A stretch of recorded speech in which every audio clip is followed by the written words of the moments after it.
सोचिए, आप कल्पना कर सकते हो जब आप चंद्रमा में जाना चाहते हैं, इलेक्ट्रॉन्स की बात कर रहे हो, डिजिटल इंडिया की बात हो रही हो, विश्व गुरु, अमृतकाल, विकसित भारत, और आप गंगा जल से धोएंगे मंदिर को। सवाल अगर ये हट जाए एक बार को, और जो सदन का सवाल है, क्या बीजेपी कांग्रेस पार्टी के नेता या किसी भी व्यक्ति की जात पूछ सकती है?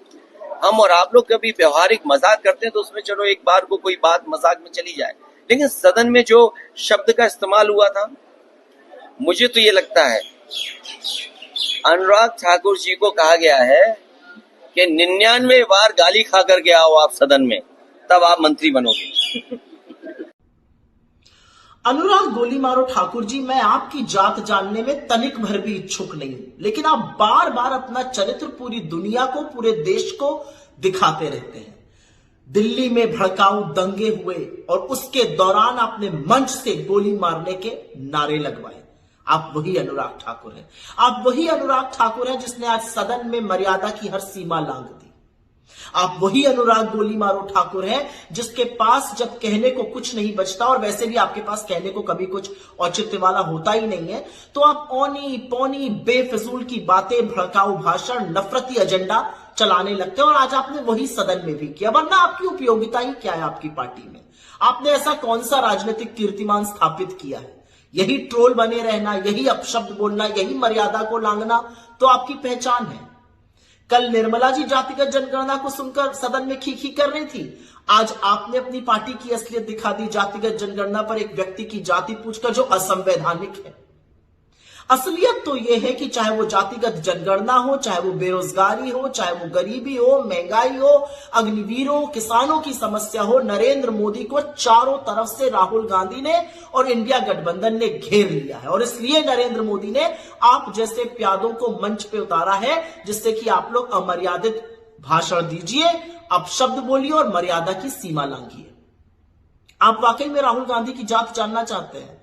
जाके पता करिए कि किसके परदादा ने इस देश की आजादी के लिए 9.5 साल जेल में बिता दिए, किसके दादा ने अपनी जवानी इस देश के लिए खपा दी, किसकी दादी और किसके पिता ने इस देश के लिए शहादत दी, किसकी मां ने लाख लांछन सुनकर भी इस देश के प्रति अपना समर्पण बरकरार रखा, और खुद राहुल गांधी, उनके सामने खड़े रहने की आपकी ना नैतिक धुरी है, ना हैसियत है। आप राहुल गांधी की जात जानना चाहते हैं? पहले यह समझ लीजिए कि ये राहुल गांधी के पुरखे थे जिन्होंने ऐसा संविधान बनाया, कांग्रेस पार्टी के नेताओं ने ऐसा संविधान बनाया, बाबा साहब ने ऐसा संविधान बनाया, जिसके तहत आज आप सदन में खड़े होकर सदन की ही मर्यादा को लांघ रहे थे। राहुल गांधी की जात जानना चाहते हैं?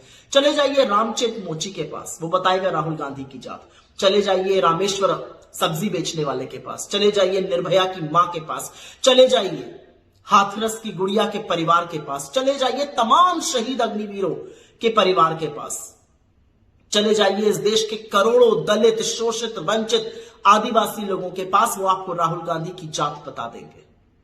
और अगर फिर भी ना मन भरे तो सड़क पर निकल जाइएगा और राहुल गांधी का नाम लीजिएगा, और फिर देखिएगा कि यह देश अपने बेटे, अपने भाई को किस मोहब्बत से, किस अदब से, किस सम्मान से ट्रीट करता है। शायद आपको तब समझ में आए कि राहुल गांधी कौन है। लेकिन एक बात याद रखिएगा, जातिगत जनगणना का मन राहुल गांधी ने, इंडिया गठबंधन ने बना लिया है, ठान लिया है, और जातिगत जनगणना हर कीमत पे होके रहेगी। आप कुछ भी कर लीजिए, जातिगत जनगणना तो करानी पड़ेगी।